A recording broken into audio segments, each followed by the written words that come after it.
একজন দণ্ডপ্রাপ্ত খুনি জ্যাক। তার নামে 2টা খুনের অভিযোগ আছে, তাই তাকে অত্যন্ত কঠিন নজরদারিতে রাখা হতো। কিন্তু সে অনেকদিন ধরে পালানোর চেষ্টা করতেছিল।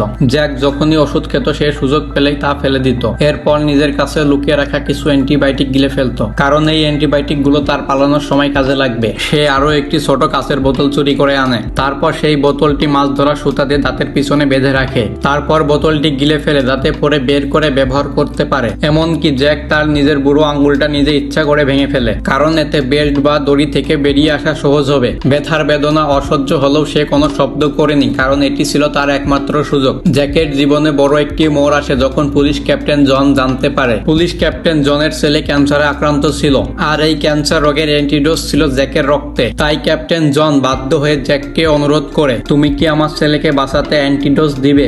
জ্যাক সরাসরি রাজি হয়ে যায়, কিন্তু দুটি শর্ত রাখে। বন্ধুরা, ভিডিওটির পরের পার্ট চাইলে চ্যানেলটি সাবস্ক্রাইব করো।